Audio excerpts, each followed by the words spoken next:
Invitarlos a pasar. Continuamos. ¿Eso para mí? Perdón.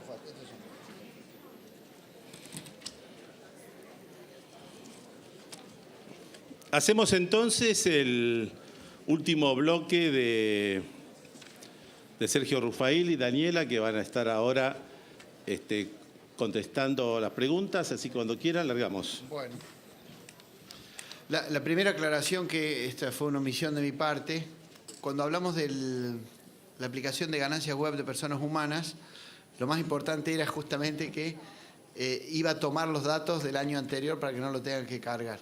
Y seguro los va a tomar desde bienes personales web que se presentó el año pasado, pero también los va a tomar de las declaraciones hechas bajo SIAP. Por supuesto que va a traer los bienes sin las valuaciones, ¿sí? Por lógica, pero los bienes van a estar cargados. Así que disculpen la omisión. Después me pregunta si nuestra parte con qué frecuencia se van a cargar datos. Lo que está previsto, no me puedo decir cuándo, pero está previsto que todos los meses haya una actualización de nuestra parte, es decir, se incorporó un bien al patrimonio, determinados movimientos bancarios o una transferencia, registrarlo, lo que fuere. La idea es que sea mensual. Después me pregunta que los empleados en relación de dependencia sigue vigente la declaración jurada simplificada, pero está en esta nueva aplicación. En esta nueva aplicación de ganancias web está la versión simplificada. Y es simplificada, no hemos hecho nuestros mejores esfuerzos para complicarla, que podríamos.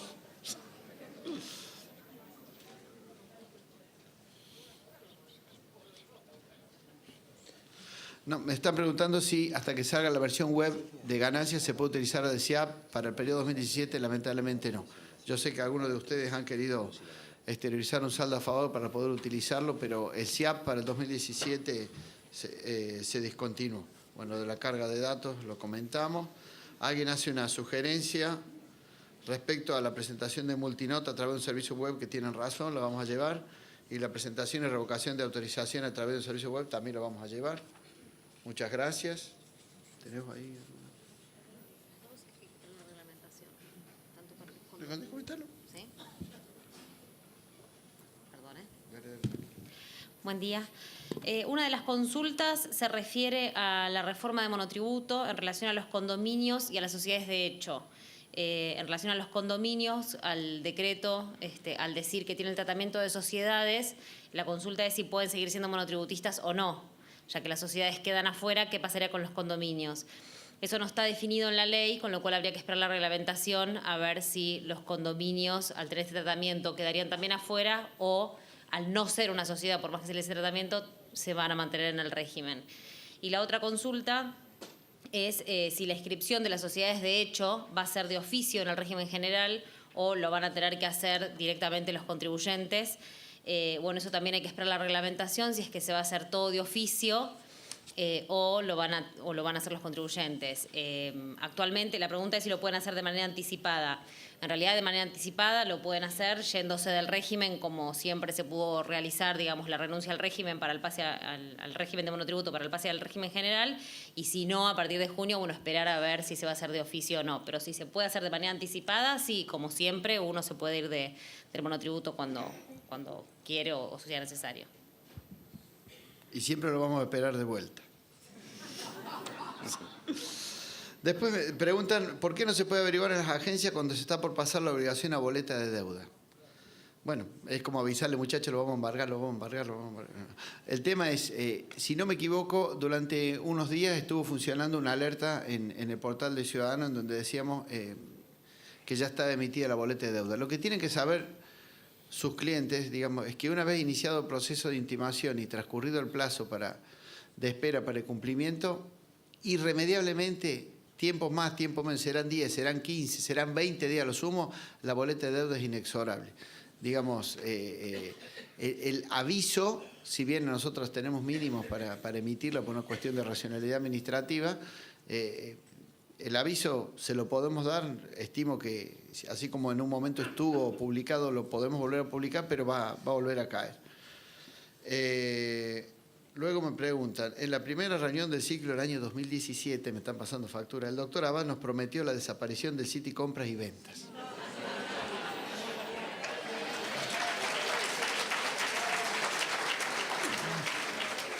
Le voy a decir que lo aplaudieron a él, porque no tengo esa novedad, pero bueno, la buena noticia es que hay un proyecto alternativo que se llama Libro de IVA Digital, que era motivo de comentarios para esta reunión. Se lo había prometido a Humberto que lo íbamos a tratar y no lo traté adrede porque me falta un dato crucial, que es cuándo.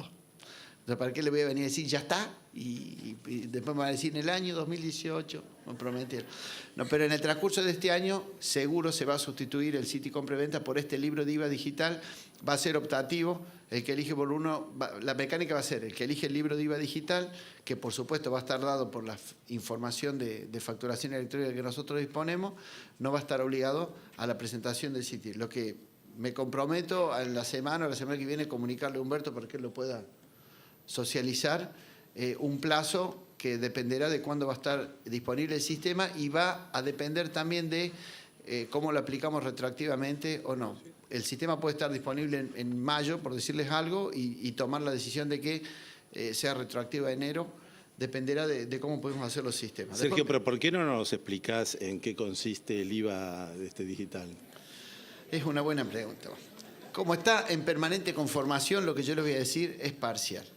La información que ustedes nos presentan a nosotros es información que en la casi universalidad de los casos provienen de factura electrónica, ¿verdad? Porque son facturas electrónicas emitidas o facturas electrónicas recibidas, excepto las ventas a consumidores finales que se informan agregadamente y de otra manera. Lo que va a hacer esto es que nosotros les vamos a exponer la información como la tenemos registrada y solo van a tener que agregar la parte de consumidores finales de corresponder. Eso va a sustituir ese régimen informativo, va a estar puesto a disposición por nosotros y le va a servir de base solamente, para poder presentar la declaración fuera de IVA. En esencia es eso. No tengo detalles sobre la aplicación, va a ser de tal o cual manera, pero insisto, yo me comprometo a, apenas tengamos un plazo cierto, a hacer una actividad específica sobre este tema, porque la promesa la va a cumplir el doctor Abad. Eso seguro, eso seguro. Después preguntaron, ¿cómo se hace la autorretención por pluriempleo que les comenté recién? Bueno, va a haber un código de retención, se va a generar un BEP, se va a ingresar y ese código, como va a estar identificado, se va a cargar en mis retenciones. Como cualquier autorretención que se pudo dar en otro caso. Va a haber un código específico, impuesto, concepto, subconcepto, periodo, se ingresa y listo. No va a tener más ciencia que esta. Después me preguntan, algo que siempre me preguntan cada vez que vengo, ¿los contadores estamos obligados a usar el POS? Porque salió una nota hace poco, sacando una nota de AFIP, que es del 2016, su presidente nos llamó para preguntarnos. Esa nota fue antes de la reglamentación y por supuesto lo que dice ahí no tiene vigencia. Para nosotros están obligados todas las actividades que vendan a consumidor final y el consumidor final les pida o puede ejercer el derecho de pagar con débito. Si ustedes pueden, como ya hablamos en otra oportunidad, demostrar que no trabajan con consumidores finales, listo, quedará subsanada esa obligación. De hecho, que ustedes como contadores, lo más probable es que trabajen con empresas. Seguramente algún consumidor final pueden llegar a tener, pero lo más probable es que la profesión se relacione con empresas. Después dice, ¿por qué no puedo elegir múltiples servicios cuando doy de alta, por ejemplo, en la sociedad? Bueno, sí, tienen toda la razón del mundo. Este es otro de los cambios que se van a desarrollar durante el año. Va a cambiar el portal con clave fiscal. A partir de, calculo que en 4 o 5 meses, no van a entrar simplemente al menú de opciones, van a entrar a un portal en donde van a tener sus vencimientos, su deuda, sus notificaciones y en un costado las opciones más utilizadas de los servicios fiscales, pero no se preocupen que yo siempre que hacemos un cambio, la profesión dice, no me lo cambies más que yo ya estaba acostumbrado. Siempre va a estar la versión anterior disponible para que ustedes puedan acceder. Pero estamos migrando a eso y junto con eso se va a migrar lo que es el administrador de relaciones hoy, que les obliga a ir de uno por uno. Eso seguramente en 4 o 5 meses se los vamos a poder solucionar. Bienes personales web con carga de datos del 2016, fecha disponible. Bienes web está publicado.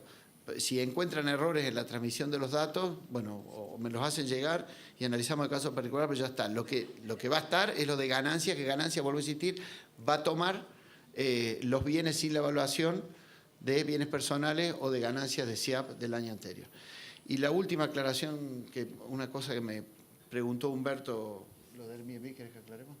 Que surgió hace unos días por una nota periodística, es que alguien dijo que Airbnb, esta plataforma de alquileres, le había comunicado a sus usuarios locadores, de que los bancos argentinos iban a comenzar a aplicar las retenciones de la 830 y se empezó a confundir con el nuevo impuesto a los servicios digitales que comentó Andrés hace un rato.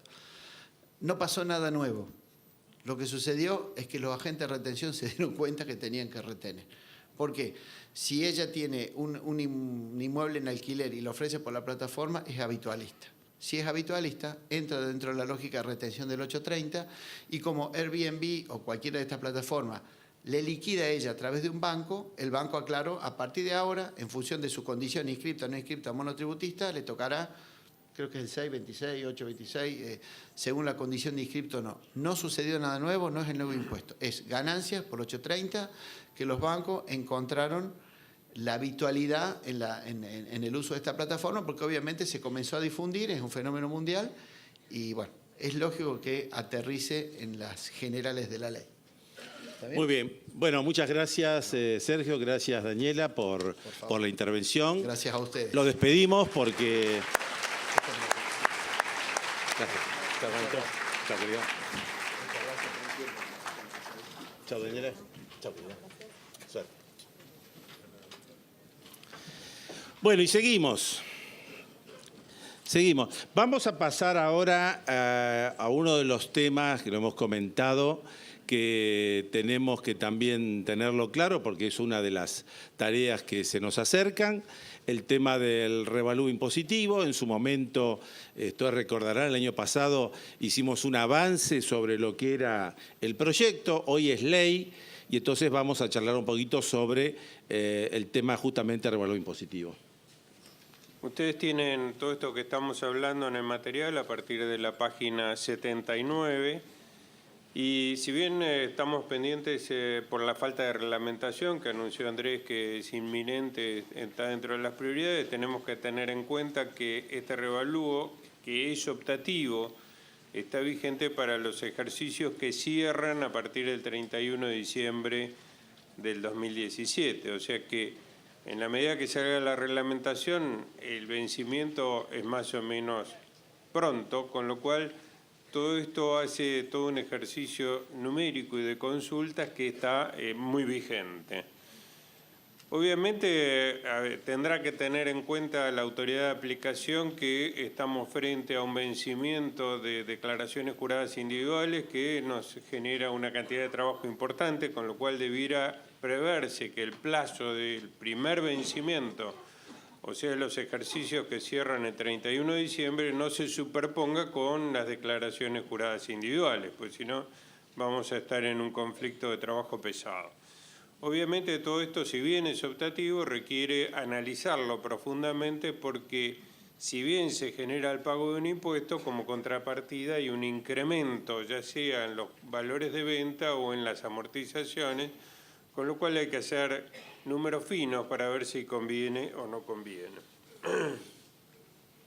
También está la opción de hacer el revalúo contable. Nosotros nos vamos a referir exclusivamente a la parte impositiva. ¿Qué sujetos puede revaluar? Digamos los contribuyentes para sintetizarlo. El revalúo es optativo y ejercida la opción la tengo que hacer para la totalidad de bienes que componen una categoría. Después vamos a ver cuáles son las categorías. Esto quiere decir que tengo que hacer el número por cada uno de los conceptos. Si son inmuebles, bienes de cambio, si son bienes muebles amortizables. Después vamos a ver cuáles son los rubros. ¿Qué bienes se pueden revaluar? Deben estar situados, colocados o utilizados económicamente en el país. O sea, bienes en el exterior no puedo revaluarlo. Tienen que estar afectados a la generación de rentas gravadas y tienen que haber sido adquiridos o construidos por el sujeto que realiza el revalúo hasta el 30 de diciembre del 2017. Esto está en consonancia con la reforma de ganancias, porque la reforma de ganancias prevé que las inversiones a partir de enero del 2018 se revalúan, y ese revalúo no es optativo y es gratis, con lo cual es una forma de actualización de las inversiones. Y acá no estamos hablando en las inversiones a partir del 2018 de ejercicios iniciados o cerrados, sino simplemente de inversiones que se realicen o que se hayan realizado a partir de enero del 2018. Quedan excluidos del revalúo los bienes que están sujetos a amortización acelerada, los bienes blanqueados, porque eso ya implica una actualización, y los bienes totalmente amortizados al periodo de la opción. Bueno, si están totalmente amortizados, en definitiva, tengo que revaluar el valor original y la amortización remanente, al estar totalmente amortizados, es lógico que queden excluidos. Y acá tenemos, cada guioncito de los oscuros es una de las categorías que tengo que hacer los números para elegir si ese renglón va con revalúo o va sin revalúo. O sea, el primero es inmuebles que no posean el carácter de bienes de cambio. Y acá tengo que agarrar si hago la opción por todos los inmuebles que no sean bienes de cambio. Y que no sean bienes de cambio puede ser tanto los afectados como bienes de uso, también los inmuebles afectados a la obtención de renta, por ejemplo, destinados a alquilar. El segundo son los inmuebles que poseen el carácter de bienes de cambio. Este es el único bien de cambio revaluable. Los demás bienes de cambio no se pueden revaluar. Los inmuebles sí. Los bienes muebles amortizables, excluidos automóviles, salvo los que sean el objeto principal de la explotación. Y dentro de esos bienes muebles amortizables, además de los comunes, también se pueden revaluar los automóviles cuya explotación constituye el objeto principal de la actividad, alquileres, taxis, remises, viajantes de comercio, etc.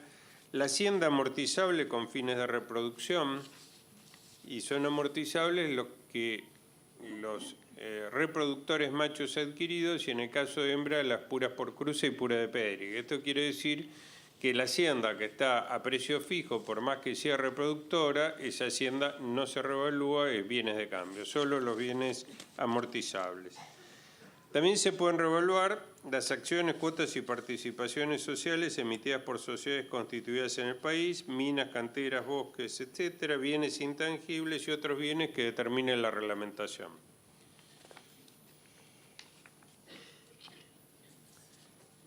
¿Cuál es el periodo de la opción? El revalúo es optativo. Los ejercicios que cierren a partir del 31 de diciembre del 2017. Quiere decir que acá vamos a tener ejercicios que ya estamos en condiciones de hacer la opción del revalúo en el plazo que fije la reglamentación, y ejercicios que van a ir cerrando con posterioridad. O sea, un ejercicio noviembre, recién la opción va a ser por el ejercicio cerrado el 30 de noviembre, que va a cerrar el 30 de noviembre del 18.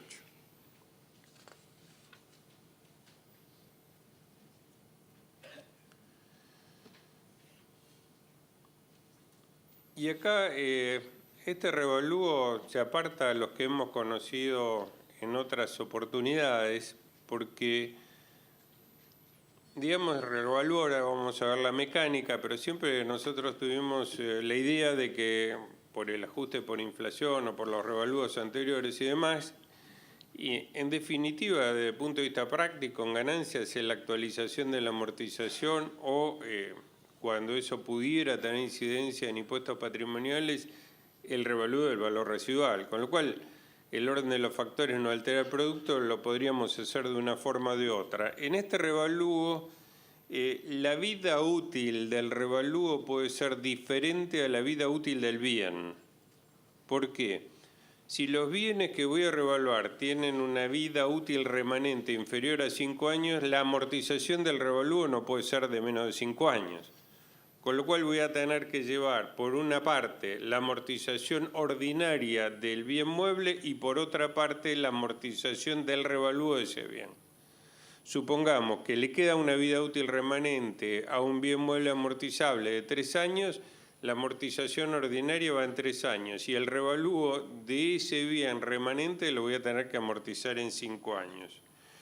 Lo mismo pasa con el caso de inmuebles, donde los inmuebles se amortizan a razón del 2% anual y acá tengo la opción de amortizar el monto del revalúo en el 50% de la vida útil remanente y ese plazo no puede ser inferior a 10 años. Con lo cual tenemos otro ejemplo donde no puedo aplicar digamos, lo que teníamos como usos y costumbres en los revalúos.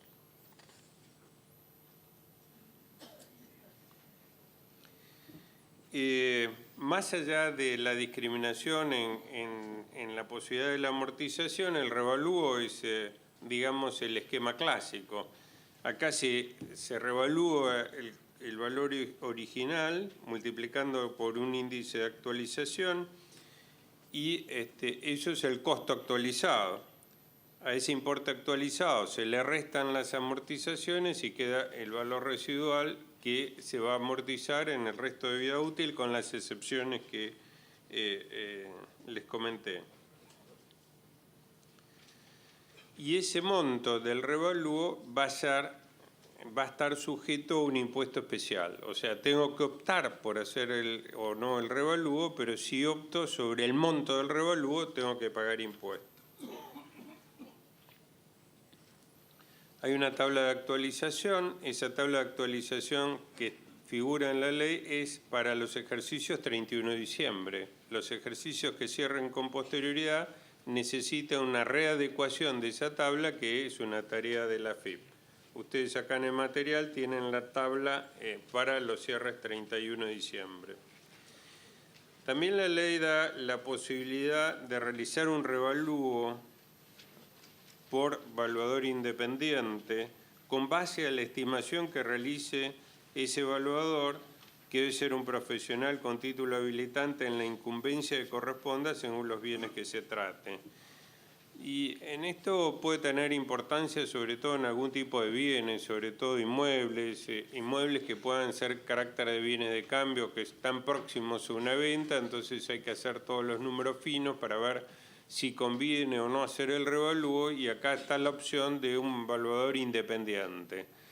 Ahora, esa evaluación, que tiene que cumplir una serie de requisitos, no puede ser superior en un 50% al revalúo sin tasador independiente.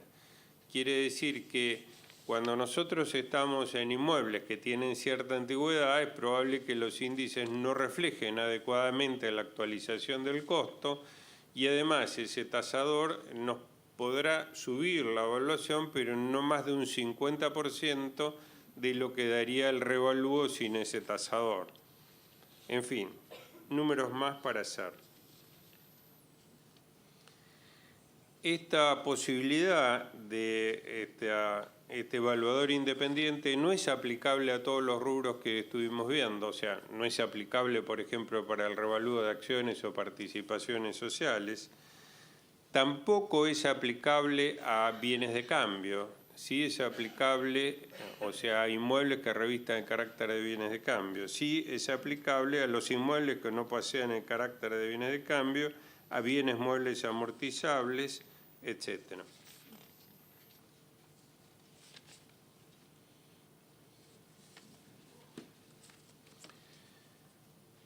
Habíamos dicho que cuando se opta por el revalúo hay que revaluar todo el rubro de esos que se habían detallado, ¿no? Y también da la opción de contratar un evaluador independiente. Ahora, supongamos que nosotros optamos por revaluar todos los inmuebles que no son bienes de cambio. Entonces, podemos aplicar el índice o podemos aplicar el evaluador independiente.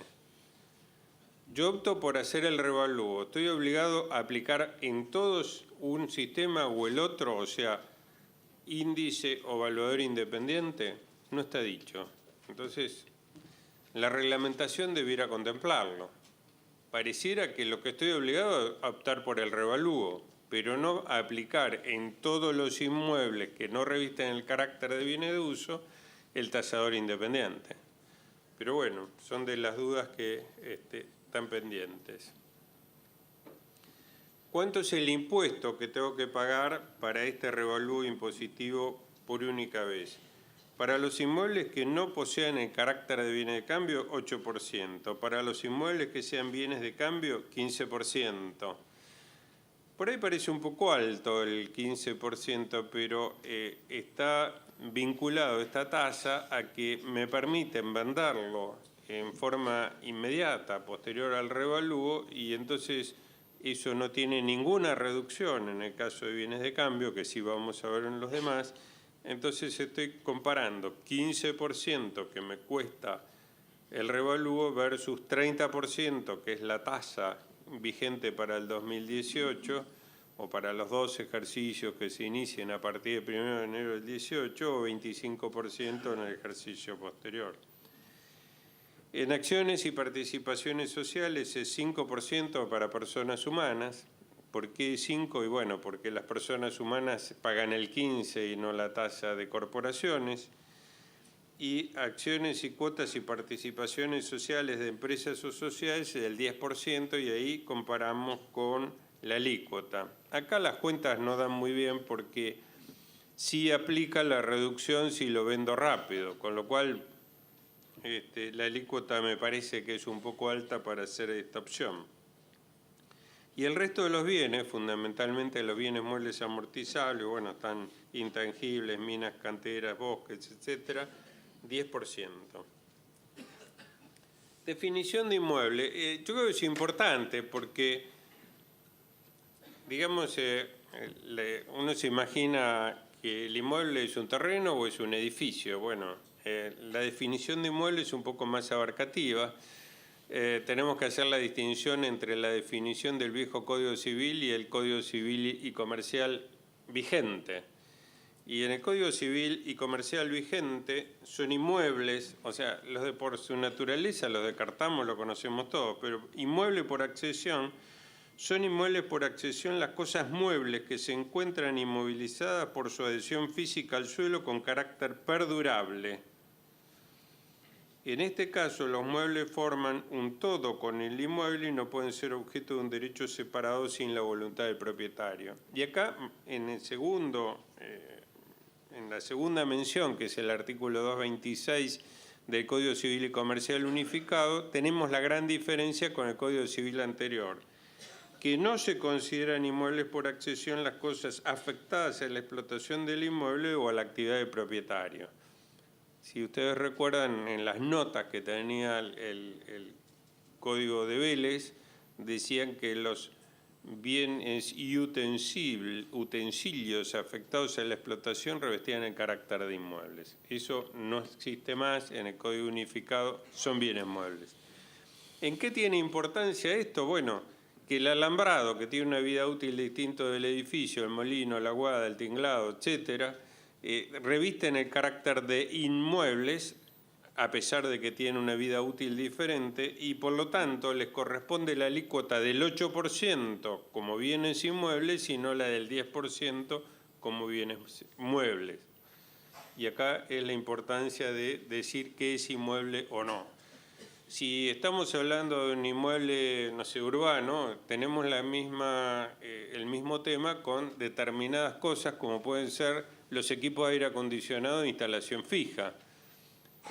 Puede tener una vida útil diferente, puede tener una amortización diferente, pero desde el punto de vista de alícuota reviste el carácter de inmueble, está dentro del rubro inmuebles y tiene el 8% de alícuota.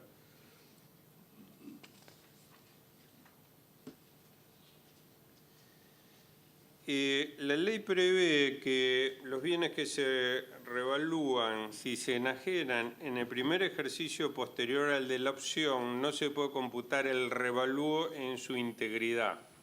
salvo el revalúo de inmuebles bienes de cambio, que no tiene esta limitación. Esto quiere decir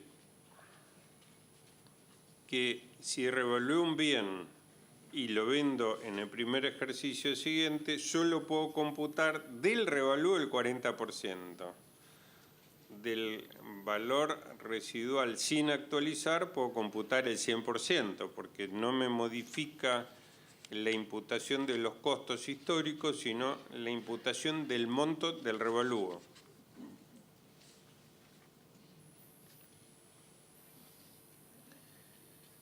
Y para las ventas del segundo periodo posterior al revalúo, la reducción es del 30%, o sea, puedo computar el 70% del monto del revalúo.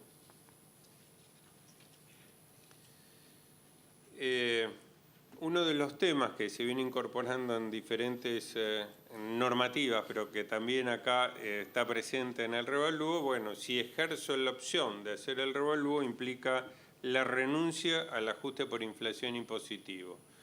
Esta renuncia es válida tanto para atrás como para adelante, o sea, si hay acciones judiciales iniciadas para hacer valer el ajuste por inflación, tengo que renunciar a esas acciones expresamente y en ese caso puedo optar por hacer el revalúo.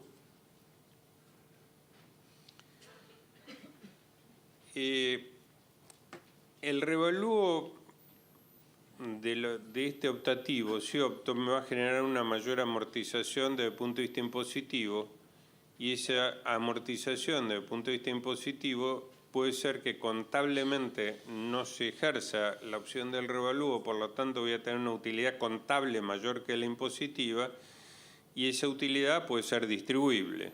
Bueno, prevé la ley 27.430 que no es aplicable el impuesto de igualación.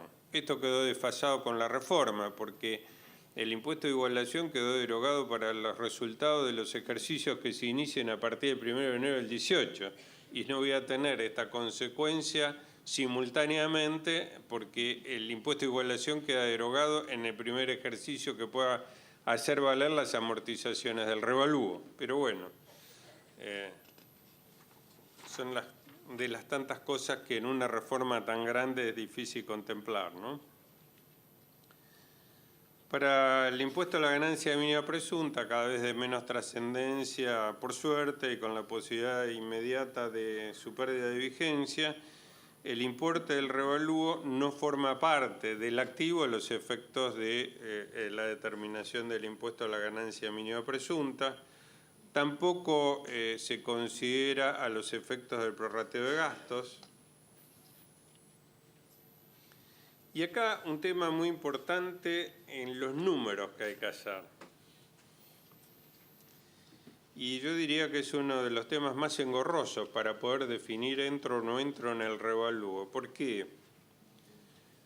Porque los inmuebles revaluados serán actualizados conforme lo establecido en el segundo párrafo del artículo 89 de la Ley de Ganancias, debiéndose considerar tales efectos los valores de los bienes que surjan como consecuencia del mencionado revalúo y como fecha de inicio de las actualizaciones respectivas el 1 de enero del 18.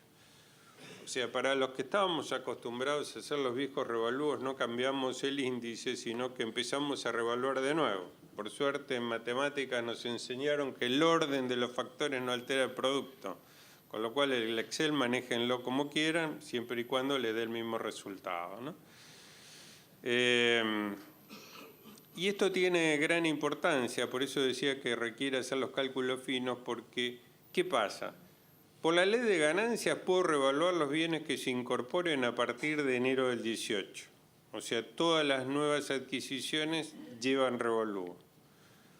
Para lo viejo tengo dos opciones. Una, opto por el revalúo. Para los bienes que opto por el revalúo, se siguen actualizando. Para los bienes que no opto por el revalúo, no se actualizan. Ahora, tengo que entonces hacer la cuenta de cuánto me cuesta el revalúo, cuánto me voy a ahorrar en la tasa futura Y entonces, para calcular el valor actual de la tasa futura, no tengo que tomar en cuenta el valor actual ajustado por inflación, porque el valor actual de ese bien que voy a amortizar en el futuro también se actualiza, y esa actualización es gratis. ¿Se sigue? O sea, yo digo, bueno, fenómeno, tengo que pagar, no sé, en bienes muebles amortizables, 10%. ¿Para qué? Para poder amortizarlo en los ejercicios siguientes. Si esa amortización no se actualizara, yo tengo que decir, cada año que va pasando lo tengo que llevar a un valor actual, a la tasa de inflación más la tasa de interés sobre moneda constante. Entonces eso me haría un valor actual muy chico. Pero si yo digo no, pero la opción del revalúo me permite actualizar después gratis, entonces el valor actual de esa futura amortización es a una tasa muy chiquita, que es la tasa de interés del mercado sobre inflación cero, digamos, o sobre moneda constante. Y eso me obliga a que la cuenta que tengo que hacer para determinar si el revalúo me conviene o no, lo tengo que hacer en moneda constante.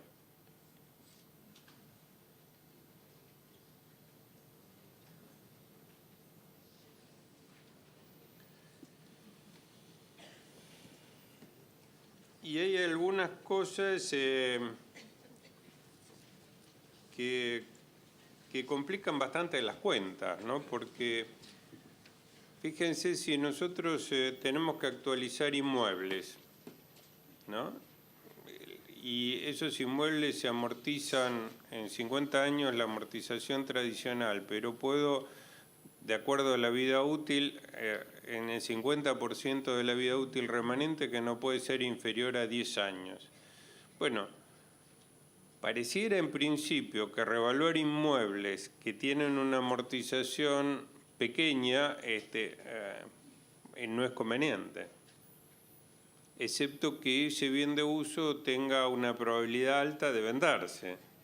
Ahora, yo digo, por ejemplo, para ir al otro extremo, una explotación agropecuaria que tiene un campo, revaluar el campo, si no lo voy a vender, es un costo alto y no me va a generar amortizaciones, salvo una parte muy pequeña de los alambrados, molinos, aguadas, tinglados. Entonces digo, no, el rubro inmuebles en una explotación agropecuaria es altamente probable que no me convenga hacerlo, excepto que esté en los planes vender la tierra en un plazo prudencial. O sea que tenemos que juntar los números con las expectativas. Y el otro tema de todo esto es que si todos esos números hay que hacerlos, tomar las decisiones, y se nos viene junto con las declaraciones individuales, realmente va a ser complejo nuestra tarea de asesores.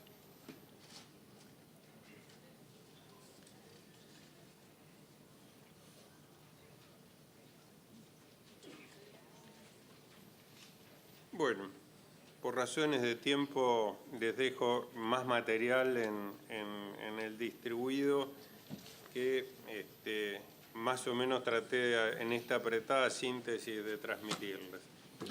Bueno, gracias, Juan Carlos. Quería destacarlo.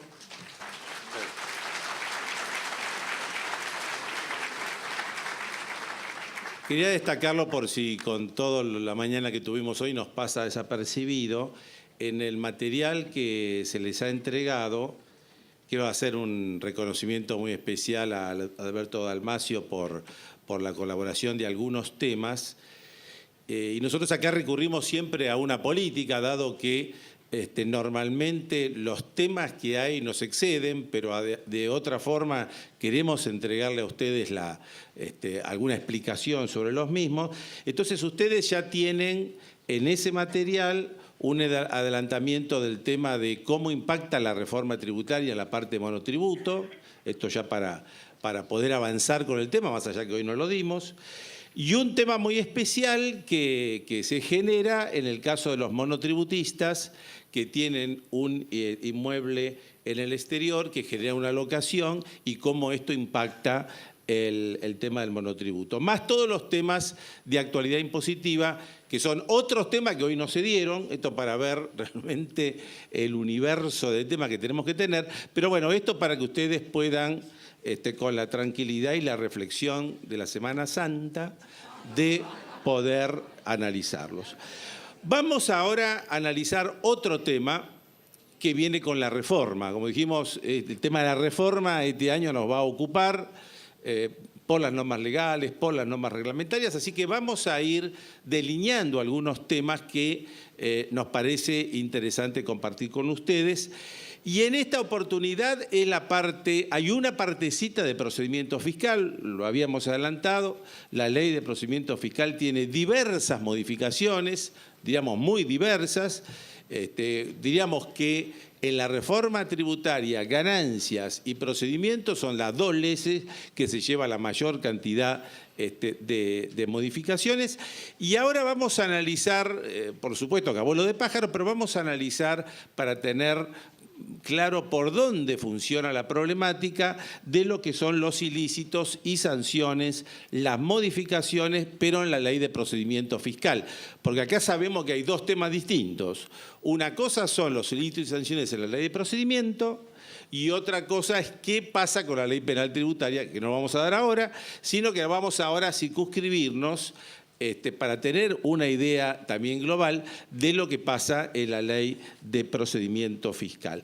Y arrancamos con un tema de clausuras preventivas, un tema que siempre da origen a cuestionamientos de todo tipo, donde en materia de clausuras preventivas hay también algunas modificaciones importantes. Recordamos que acá nosotros nos encontramos ante dos tipos de clausura, lo que llamamos clausura ordinaria, que tiene un sumario determinado, más las clausuras preventivas, donde esta clausura la impone la AFIP y después da conocimiento de esto a la justicia, pero hay una aplicación previa de esa clausura.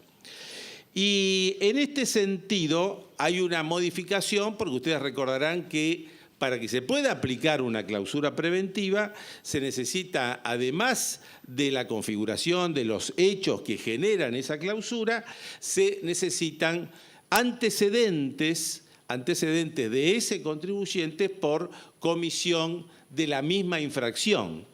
O sea, es una suerte, digamos así, de infracción agravada, porque se requiere, por un lado, el cometer la infracción, por ejemplo, el no haber emitido la factura, pero por otra parte, como eso no basta, se necesita el agravamiento que está dado por antecedentes que pueda tener el contribuyente. Y esos antecedentes debía darse en un año, bueno, ahora la modificación es que son 2 años, esos antecedentes, con lo cual esta modificación obra en contra, obviamente, del contribuyente. Pero la otra modificación que es a favor del contribuyente es que para que ese antecedente pueda tener cabida como tal a los efectos de la aplicación de clausura, debe contarse con una resolución o sentencia condenatoria de ese antecedente, cosa que actualmente no lo tenemos. Así que esta situación, acá salimos 1 a 1, esto es a favor del contribuyente. Hay unas disposiciones nuevas en materia de lo que llamamos medidas preventivas para evitar la evasión. Esto es un tema novedoso en la ley de procedimiento fiscal. Y acá lo que hace el legislador es darle las facultades que se establecen expresamente a la Administración Tributaria con el objetivo de evitar maniobras de evasión. Y esto está referido a 2 aspectos. Primer aspecto sobre la condición del contribuyente o los responsables y en segundo lugar respecto de la autorización de comprobantes. Como en alguna oportunidad lo hemos mencionado, estos son temas que hoy están en aplicación. Hoy los está aplicando la Administración Tributaria, tienen mecanismos concretos de aplicación y como en alguna oportunidad lo dijimos, el tema es que no había base legal para esto. Justamente la base legal lo está dando esta reforma, con lo cual de esta manera se intenta dar el fundamento legal que anteriormente no existía. Y otro tema que también es muy importante de considerar en estos temas de la modificación de la ley de procedimiento es la OI o orden de intervención. Tema que hasta el momento se recurría a una práctica de la administración tributaria que en los casos de fiscalizaciones externas, esa fiscalización tenía un punto formal de arranque y ese punto formal de arranque era la orden de intervención. Esas órdenes que todos conocemos, donde se dice cuál es el contribuyente que se va a fiscalizar, cuáles son los impuestos que se van a fiscalizar, cuáles son los periodos fiscales que se van a fiscalizar y cuáles son los funcionarios que van a entender en esa materia. Este tema lo hemos señalado en reuniones de años anteriores. Habíamos dicho que fue recogido por buena parte de la doctrina del Tribunal Fiscal de la Nación en el sentido de que terminó la nulidad de determinaciones de oficio en la medida que no se daban justamente estas órdenes de intervención. Bueno, la novedad ahora es que este tema de las órdenes de intervención pasan a tener norma legal, pasa a ser una ley en la ley de procedimiento y es la AFIP que está obligada a cumplir con todos estos procedimientos. La propia ley establece cuándo no se aplica las órdenes de intervención. Una novedad que tenemos en la ley, esto está atado con lo que decía Andrés hoy más temprano, infracciones por omisión en la información de fiscalidad internacional. Este era uno de los puntos BEPS que hoy estaba desarrollando. Nosotros no teníamos un cuerpo legal específico en esta materia y todo esto ahora pasa a formar parte de la ley. Ustedes ahí tienen entonces cómo son las distintas infracciones y las multas importantes que se van a aplicar. En el tema de clausuras también tenemos modificaciones. Ya estamos hablando acá del régimen general, el régimen ordinario de clausuras que tiene la Ley de Procedimiento Fiscal. Primera modificación favorable al contribuyente es que el plazo de 3 a 10 días que actualmente tenía la Administración Tributaria para aplicarla, se reduce de 2 a 6 días. Esta es una reducción de plazo respecto de lo que es la aplicación de la clausura. Y el otro elemento también favorable a los contribuyentes es que nosotros teníamos una doble sanción, ¿no? Teníamos la sanción de clausura y teníamos la sanción de la multa económica por la misma infracción. Esta doble sanción se elimina la multa económica y nos queda como única infracción la multa. Por otra parte, se incluyen dentro de los establecimientos a ser sancionados los puestos móviles de venta, que están cada vez apareciendo más en el mercado gastronómico. Estos no estaban contemplados y ahora se contemplan también como la posibilidad de ser clausurados. Y entre las causales que dan origen a la clausura se excluye la no entrega de facturas. Ustedes recuerdan que hasta el momento la causal era la no emisión, la no entrega. El tema de la no entrega desaparece como causal de clausura y esto obviamente tiene mucho que ver con las facturas electrónicas donde este tema ha perdido identidad. También se incluye otra causal para aquellos que tienen al menos 10 empleados con 50% o más que no ha sido declarado correspondientemente, causal nueva en materia de clausura. O sea que aquí hay unas cuantas novedades en materia de clausura. Y si nosotros pasamos ahora a las infracciones materiales, vamos a pasar a la omisión fiscal, el artículo 45, en el cual también nos vamos a encontrar distintas modificaciones. Primera modificación importante, la ley establecía un piso y un techo para la aplicación de las multas por omisión, Con la debida graduación, el juez administrativo lo que hacía, aplicaba en esa escala de graduación, aplicaba cuál era la multa que se le iba a dar a cada contribuyente. Ese piso era de 50%, el techo era de 100%. Ahora quedó un único monto que es 100%. Quiere decir que en los casos de omisión no va a haber ninguna posibilidad para que el juez administrativo pueda evaluar y en función de eso aplicar proporcionalmente la multa, sino en todos los casos se va a aplicar el 100%. Y en el caso de, ustedes recordarán que las multas por omisión, cuando estábamos hablando de transacciones con entidades del exterior, había un sistema más agravado, porque la multa iba del 100% al 400%, y en este caso ahora se fija también un único monto, que es más bajo, de 200%. En lo que hace a la reincidencia de la comisión de este tipo de conductas, también acá tenemos modificaciones en contra del contribuyente, porque ahora se han aumentado. En el caso de la reincidencia por infracción genérica, estamos siempre hablando de omisión, antes era el 100%, ahora 200%, y la infracción agravada, antes 200 y ahora 300. En todos los casos que nosotros tenemos que analizar estas normas legales de infracciones y sanciones, tenemos un problema que es la vigencia. Así como hablamos antes de la vigencia, ahora se vuelve a dar el tema de la vigencia, pero con un aspecto distinto a lo que vimos respecto de las normas generales de la reforma tributaria. Porque aquí nos encontramos ante la existencia del principio de la ley penal más benigna. O sea, hay un régimen general que el régimen se aplica de acuerdo al momento de la comisión de las infracciones o de los hechos que están previstos por la ley. Este es el régimen general.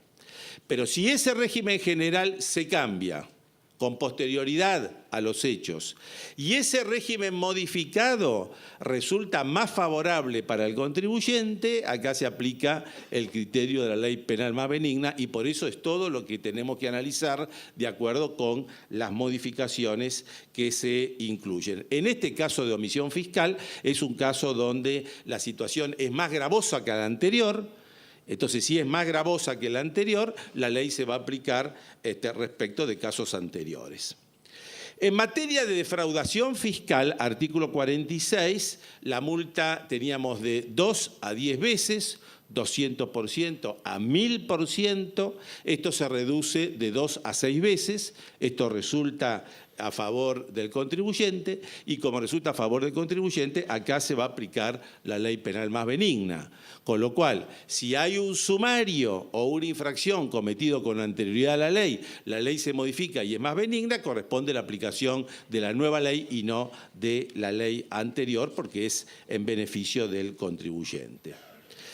Había una norma que en su momento hemos criticado en este ciclo, que es la norma especial de defraudación fiscal, la que está a continuación del artículo 46, esa norma que se había creado por una defraudación fiscal por utilización indebida de quebrantos.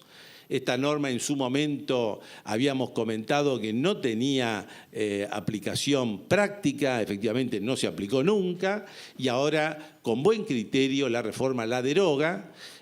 Por lo tanto, se aplica también acá el criterio de la ley penal más benigna. Y desapareció esta figura, pero aparecen dos figuras más de defraudación, que son dos figuras específicas. Otra novedad que tiene la ley de procedimiento. Uno es el aprovechamiento indebido de beneficios fiscales, otro es la simulación de la cancelación total o parcial con obligaciones tributarias. En realidad, estas dos normas que se incorporan son las normas espejo con los respectivos delitos que tiene la ley penal tributaria, lo que pasa que antes no estaba tipificado como defraudación contravencional y ahora sí ocurre. Y a su vez existe una nueva presunción de dolo. La ley, lo habíamos dicho también en otra oportunidad, tiene distintas presunciones de dolo, donde esta figura tiene a favor de la administración tributaria que puede llegar a no demostrar cabalmente el ardid que cometió el contribuyente y por lo tanto la ley le da una ayuda que es la presunción, con lo cual invierte el cargo de la prueba y es el contribuyente ante esos indicios presuncionales que tiene que demostrar que esto no es así. Bueno, este caso de presunción de dolo es justamente con la no utilización de los instrumentos de medición, control, rastreo, etcétera, de mercaderías, lo cual esto nos hace prever que la Administración Tributaria está trabajando con un nuevo esquema justamente para esto y se están adelantando a lo que va a venir. En el caso de la apropiación indebida de tributos, la situación de la agente de retención, retiene, no deposita, acá también se reduce la multa por omisión, lo que era de 2 a 10 veces pasa a ser de 2 a 6 veces, y una norma muy importante, quizás lo más importante que hoy tenemos que fijar en materia de sanciones, que es el nuevo mecanismo que existe de exhibición y reducción de sanciones, lo cual lo tenemos en el artículo 49, que ya existía, pero que ahora está totalmente remozado. Este tema es fundamental porque a partir de la reforma, o sea, 30 de diciembre del año pasado, se está aplicando un nuevo mecanismo de exhibición y reducción de sanciones. Que como ustedes ven en el cuadro, la ley supone 5 escenarios distintos de acuerdo con el momento en que el contribuyente decide aceptar la pretensión fiscal. Cuanto más rápido acepta la pretensión fiscal, más beneficio tiene, más se le condona. Cuanto más demora en aceptar la pretensión fiscal, menos se le condona, menos se le perdona. Pero empieza a partir de un punto, que es fundamental recordarlo, que es la presentación espontánea que vuelve a la ley de procedimiento. La presentación espontánea no se aplicaba en la ley de procedimiento hace tiempo, vuelve a la ley de procedimiento y en el caso que el contribuyente decida regularizar su situación fiscal, tiene como beneficio la exhibición total de las sanciones impositivas, no de los intereses, pero sí de todas las sanciones administrativas. Tema fundamental para la estrategia que tienen que tomar los contribuyentes. Esta presentación espontánea existía en la ley penal tributaria y de ahí desapareció. Y ahora lo tenemos en la ley de procedimiento fiscal. Y el tema que siempre discutíamos es, bueno, pero ¿y qué es presentación espontánea? Porque que regularice el contribuyente antes que el fisco tome conocimiento. Y ahí se presentaban toda una serie de circunstancias, discusiones de todo tipo durante muchísimos años, dictámenes, instrucciones para tratar de aclarar todo esto. La ley ahora cambia la definición de lo que es la presentación espontánea y entonces dice que toda actividad que hace el contribuyente previa a la orden de intervención, es presentación espontánea. Quiere decir que si el contribuyente regulariza la situación y no se le notificó de una orden de intervención, eso es presentación espontánea y tiene el beneficio de la condonación de las sanciones. Y después ustedes van a ver cómo se van avanzando en los otros escenarios.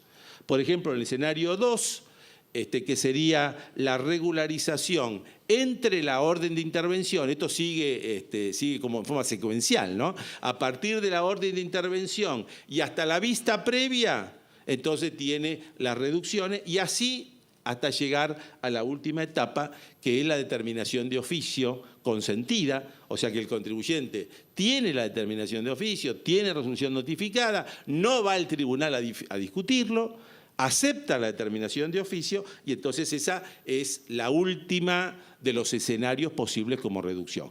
Recomiendo esto tenerlo siempre bien presente porque esto es fundamental en las estrategias de los contribuyentes cuando está discutiendo justamente lo que es un tema de controversia fiscal. Bueno, después ustedes van a tener también un tema muy importante, acá lo hemos mencionado más de una oportunidad, la diferencia entre reiteración y reincidencia de infracciones. alguna jurisprudencia había empezado a tratar de incorporar estos términos, que son términos penales, en la ley de procedimiento fiscal, pero ahora este tema se blanquea y se incorpora directamente en la ley de procedimiento fiscal, como también el error excusable cuando no hay multa por omisión, también la ley ahora se ocupa de definir qué es error excusable. Otra novedad que tenemos nosotros es en materia de graduación de sanciones. En esta materia, novedad en la ley contempla en este supuesto cuáles van a ser atenuantes y cuáles van a ser agravantes. Esto obviamente es de consideración para el juez administrativo. En una serie de situaciones, un mismo hecho puede ser, según cómo se dé, atenuante o agravante. Por ejemplo, la actitud frente a la inspección y colaboración que hace el contribuyente ante la fiscalización, según como haya sido y según como lo evalúe el fisco, puede ser un atenuante o puede ser un agravante. En materia de vigencia, recuerdo entonces esto, la vigencia general que tiene la ley, que también se aplica a procedimiento fiscal, es 30 de diciembre, porque es el día posterior a la publicación en el boletín oficial, pero insisto con ese tema central que en cada caso tenemos que analizar si procede o no procede el principio de la ley penal más benigna en la medida que ésta pueda favorecer a los contribuyentes. Bueno, nos queda el último tema. Hoy anduvimos rápido, ¿no? Hoy anduvimos rápido, pero bueno, el cúmulo de cosas que se nos enfrenta es realmente importante y tratamos de compartir con ustedes los aspectos que avisoramos que van a ser centrales en los próximos días. Así que nos queda ahora el último tema que vamos a analizar, otro tema de la reforma tributaria, otro tema de ganancias, y esto referido a uno de los temas que más se ha discutido, que es la renta financiera. Juan Carlos. El material ustedes lo tienen a partir de la página 64. La vigencia de esto es a partir del 2018, o sea, el problema práctico lo vamos a tener en las declaraciones juradas del 18 que vencerán en el 19. Pero yo digo que esto necesitamos manejarlo por dos motivos. Uno es porque los afectados a esta imposición están necesitando de nuestro asesoramiento. Además, podemos actuar en causa propia con nuestros propios ahorros. Y por otro lado, también ir manejando las estrategias de cómo nos puede afectar o no esto y cómo tener previsto la información para cuando tengamos que hacer la liquidación. Que obviamente va a ser compleja cuando nosotros tengamos que manejar 3 columnas de renta de fuente argentina a escala, al 5%, al 15%, 2 para fuente extranjera, ya tenemos 5 columnas con deducciones que van en un lado y no van en el otro y con 8 quebrantos específicos, realmente el aplicativo va a ser complejo, ¿no?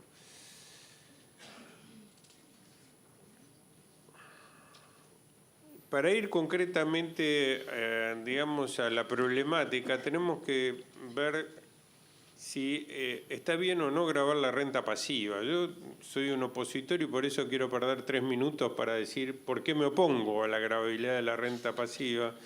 Más allá de que no había otra alternativa porque, digamos, socialmente está mal visto de que el que trabaja paga impuestos y el que no hace nada esté pagándolo. Yo digo, bueno, fenómeno. Tenemos un país con baja capacidad de ahorro, con lo cual tenemos que fomentar el ahorro. Y en segundo lugar, pagar o no pagar implica si se puede trasladar o no el gravamen de la renta financiera. Y nosotros sabemos que si la renta financiera estuviera grabada en su integridad, pongamos un plazo fijo, el inversor dirá, no me conviene o me tienen que aumentar la tasa. Y si aumenta la tasa del plazo fijo, tiene que aumentar la tasa del préstamo que hace el banco a las empresas. Con lo cual, el aumento a través de los impuestos de la gravabilidad de la renta financiera implica que para el tomador de ese dinero es un mayor interés. Entonces, en un país donde necesita del crédito y donde tiene una baja capacidad de ahorro, gravar la renta financiera es un error. Por razones políticas se avanzó con esto.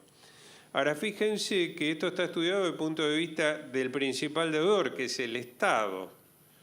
Si nosotros ahora cuando entremos en detalle vamos a ver que la renta financiera emitida por el Estado no ha tenido un cambio significativo, entonces nos damos cuenta que acá sí analizaron la traslación de gravamen. ¿Por qué?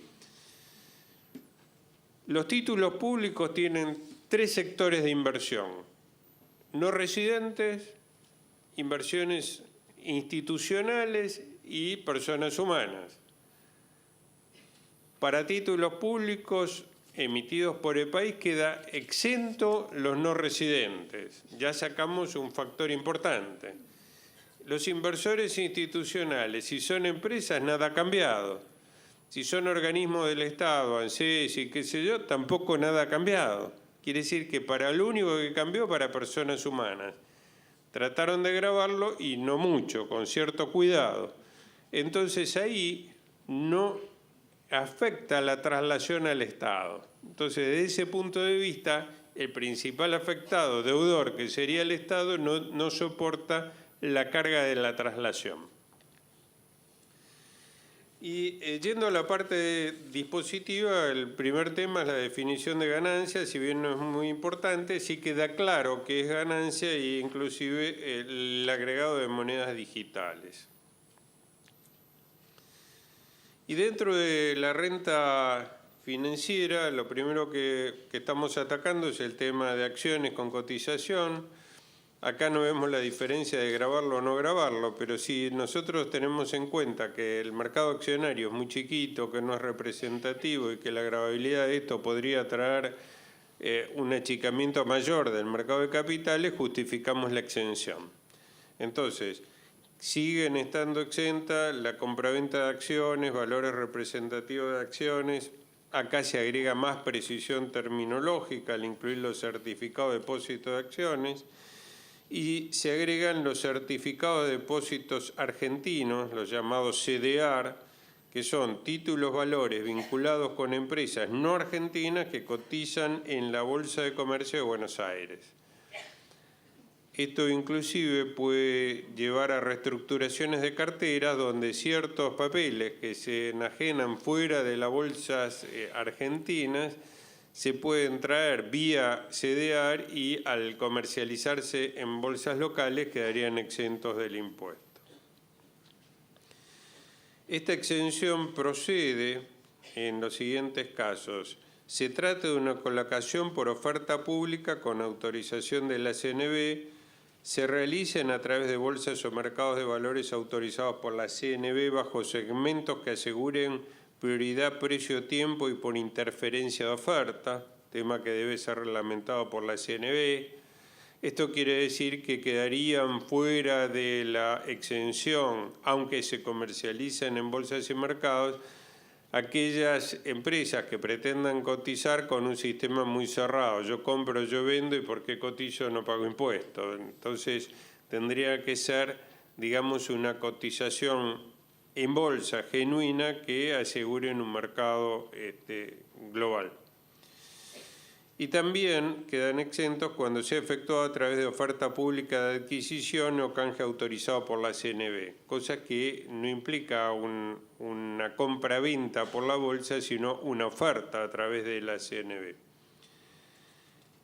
Todo esto rige para personas humanas, no para empresas que siguen con el mismo tratamiento anterior y hay personas humanas que quedan excluidas del beneficio, que son las empresas unipersonales que tienen, digamos, la gravabilidad cuando eso está afectado al giro del negocio, comisionista, rematador, consignatario y demás auxiliares de comercio porque forman parte del concepto renta empresa. ¿Qué pasa con los residentes del exterior? También quedan exentos en la medida que no residan en países no cooperantes o que los fondos no provengan de tales jurisdicciones. Y acá no rige la limitación del artículo 21 en el supuesto de que esta exención implique transferencias a fiscos extranjeros. ¿Cuál es la síntesis? En general se mantiene, tanto para inversores locales como para inversores extranjeros, la exención de la compraventa en las bolsas o mercados del país. Se lo redacta con mayor claridad y se incluye en la sección operaciones por oferta pública y también los CDR. Como contraposición de todo esto, ¿qué queda fuera de la exención? Acciones, cuáles, bueno, después vemos, las que no se comercializan por las bolsas y mercados, etcétera. Acciones, valores representativos de acciones, certificado de depósito de acciones, cuota parte de fondos comunes de inversión, certificado de participación en fideicomisos, cualquier otro derecho, bla, bla, bla. ¿Cuándo? O sea, las acciones, si pasan por la bolsa, están exentas. Si cotizan en bolsas o mercados, pero no cumplen la condición de la exención, o sea, segmentos que aseguren prioridad precio-tiempo por interferencia de oferta, o no cotizan, o se trata de valores de fuente extranjera. O sea, estamos hablando de las acciones de acá. Si nosotros estamos hablando, no sé, de las acciones de General Motors, esas acciones quedan fuera del tratamiento por ser de fuente extranjera y la alícuota en todos los casos es del 15%.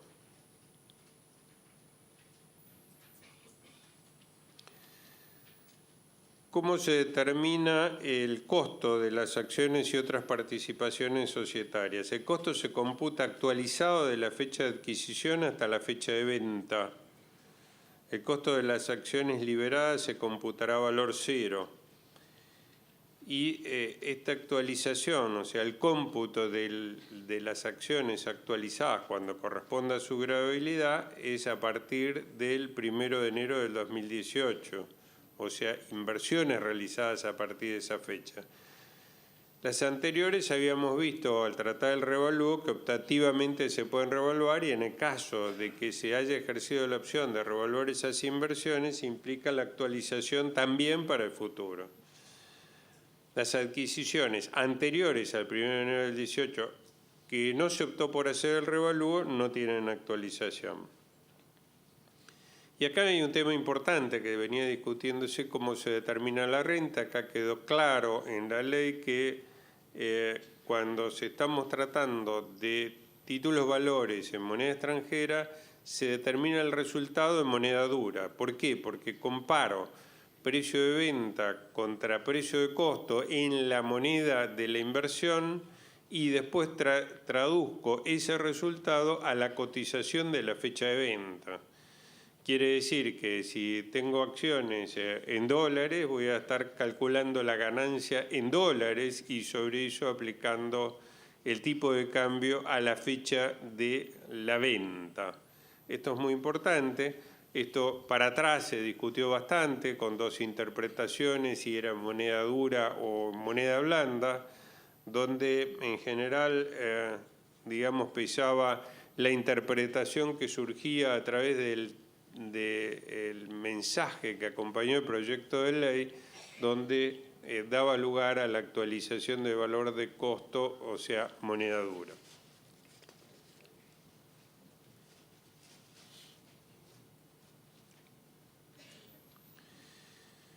¿Qué pasa en la renta pasiva de personas humanas, beneficiarios del exterior, ¿no? Corresponde la misma alícuota que para residentes en el país en la medida que no residan en países no cooperantes, bla, bla, bla.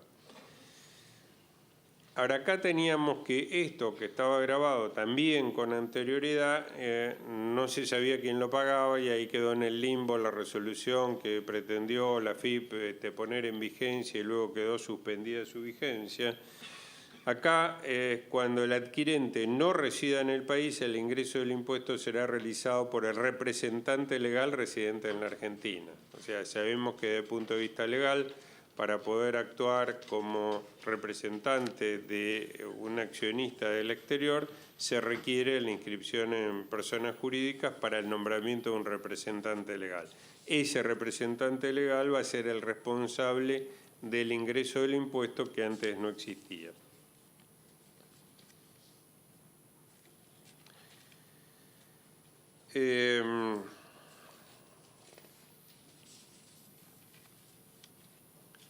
Y ahora entramos en la modificación de fondo, porque hasta ahora era más o menos parecido con algunas precisiones y demás. Acá la modificación de fondo es gravar la renta fundamentalmente de títulos públicos, monedas digitales, que antes era una ganancia de capital, ahora se lo pone precisamente como dentro del objeto del impuesto, títulos, bonos y demás valores. Alícuota 5% cuando el resultado es en pesos sin cláusula de ajuste. ¿Por qué 5%? Pues se está gravando la renta que contiene inflación. Entonces, por eso se lo faculta al Poder Ejecutivo que en la medida que se den las condiciones técnicas, o sea, que baje sustancialmente la inflación, a que pueda subir esa alícuota del 5% hasta el 15%. ¿Qué entra dentro de esto? Títulos públicos, que incluye LEVAX y NOVAX, obligaciones negociables, títulos de la deuda, cuotas parte de fondos comunes de inversión no comprendidos en el segundo párrafo del artículo 1 de la ley y demás valores. La alícuota es del 15% en todos los mismos casos, pero cuando el valor que genera la ganancia sea en moneda dura, o sea, cuando tiene cláusula de ajuste porque grabamos el resultado ajustado o cuando es en moneda extranjera. Digamos que en monedas digitales está solo el 15% porque no hay monedas digitales en pesos, son todas en moneda extranjera, por lo tanto está solo en ese caso, ¿no? Estamos hablando de rentas de la segunda categoría, por lo tanto la imputación al año fiscal es por lo percibido. Esto tiene su importancia cuando las operaciones se hacen en cuotas. Podría ser una venta de acciones de una empresa en varios años. Por lo tanto, el resultado se va imputando por la percepción de las cuotas, que es lo que corresponde, ¿no? ¿Qué pasa con los no residentes? Yo les había adelantado que el resultado de la compraventa de fuente argentina y renta está exento, y esto está expresamente contemplado en el artículo 20, inciso W. Títulos públicos en general, bueno, por una modificación que se hizo en el debate que dio lugar al tratamiento de la ley y que se incorporó a la ley, quedaron fuera de la exención las LEVAX. O sea, todos los títulos públicos para no residentes están exentos, salvo las LEVAX. Las LEVAX son en pesos y están grabadas al 5%, y bueno, estamos esperando la reglamentación para ver quién retiene y cómo se ingresa ese 5%. Quedó, a mi criterio, totalmente, digamos, fuera de lógica, porque si todos los títulos públicos están exentos en dólares o en pesos, solo grabar las LEVAX porque estaban de moda y tenían una tasa alta no es prolijo, porque además están las LETES en pesos, que son lo mismo que las LEVAX. Las LETES están exentas y las LEVAX grabadas. Bueno, desprolijidades del debate político en el Congreso de la Nación. También quedan exentos para no residentes las obligaciones negociables con oferta pública, lo que conocemos como artículo 36 de la Ley de Obligaciones Negociables, certificados de acciones emitidas por entidades de Argentina, que son las ADR de empresas argentinas, títulos de deuda de fideicomisos financieros colocados por oferta pública y fideicomisos colocados por oferta pública. Y bueno, tampoco se ve afectado esto si existe como consecuencia de esta exención una transferencia de fiscos extranjeros. O sea, no porque la renta de títulos públicos de Argentina se grave en Estados Unidos le vamos a retener a un residente de Estados Unidos.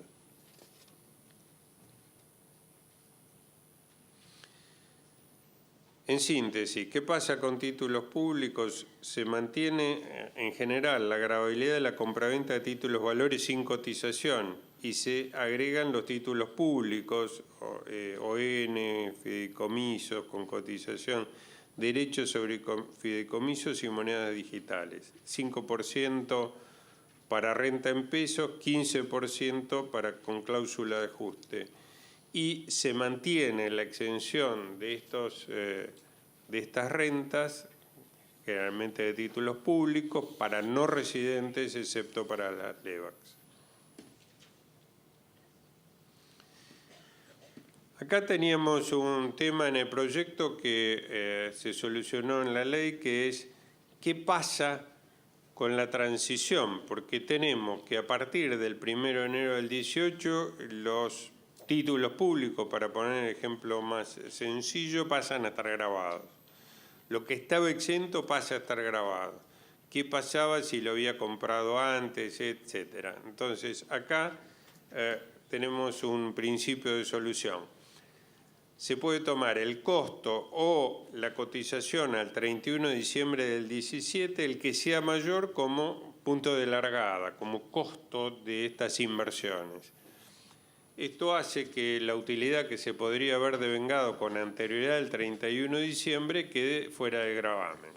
Queda un tema grosso, pendiente, es si la gravabilidad de los títulos públicos emitidos con anterioridad al 1 de enero del 2018, hay facultades de gravarlos o no, porque fueron emitidos bajo una condición de exención que la estamos cambiando en un título que gozaba. Bueno, será materia de la jurisprudencia pronunciarse si este tema de la gravabilidad puede ser aplicable a títulos emitidos en otras condiciones. 2 minutos. 2 minutos.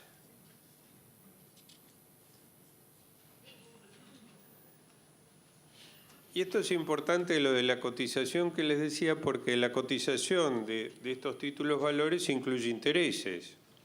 Si nosotros tomamos, por ejemplo, el DICA 33, cuyo cupón cortó el 31 de diciembre del 2017, que como no había bancos se hizo efectivo el 2 de enero, la cotización del título al 31 de diciembre contenía el cupón que se cobró el 2 de enero.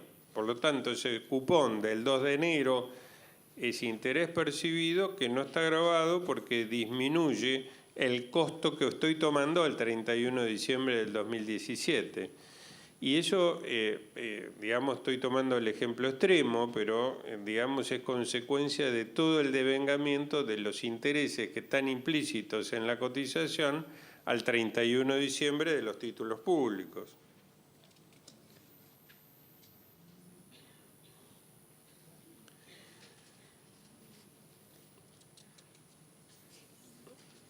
Vamos a tratar de dejar en los 2 minutos que me quedan algunos temas que me parecen esenciales. ¿Por qué? Porque como consecuencia del blanqueo hay un montón de estructuras de inversiones en el exterior que han quedado dentro de sociedades. Y acá es importante analizar la reforma y por las decisiones que hay que tomar desde el punto de vista de inversión, de que esas sociedades de renta pasiva pasan a ser sociedades transparentes. ¿Qué quiere decir? Que si hay una cuenta bancaria, no sé, en Suiza o en Estados Unidos, que es propiedad de una sociedad de Panamá, de BBVA o donde sea, es una sociedad de renta pasiva, por lo tanto, el dueño de esa sociedad residente en Argentina lo tiene que considerar como una sociedad transparente. Quiere decir como si la sociedad no existiera. Eso quiere decir que va a tener que analizar todos los movimientos que tiene la cuenta a partir del ejercicio iniciado, a partir del 1 de enero del 18, y considerar esas rentas como si la sociedad no existiera. Eso quiere decir, va a tener que ver qué resultados son compraventa de títulos valores para gravarlo al 15%, qué resultados son intereses o dividendos para gravarlo por escala, qué está percibido para considerarlo que es renta de la segunda categoría y qué está devengado para considerarlo que todavía no es renta. O sea, el trabajo que hay que hacer es como si la sociedad no existiera. Y los resultados acumulados se rigen por el sistema anterior. O sea, en el ejercicio cerrado con anterioridad a la vigencia de la ley voy a tener resultados acumulados que cuando los distribuya van a ser dividendos grabados. Y todos los resultados devengados en el ejercicio que se inicia a partir del 1 de enero del 18 es transparente, o sea, se incorporan a la declaración del contribuyente.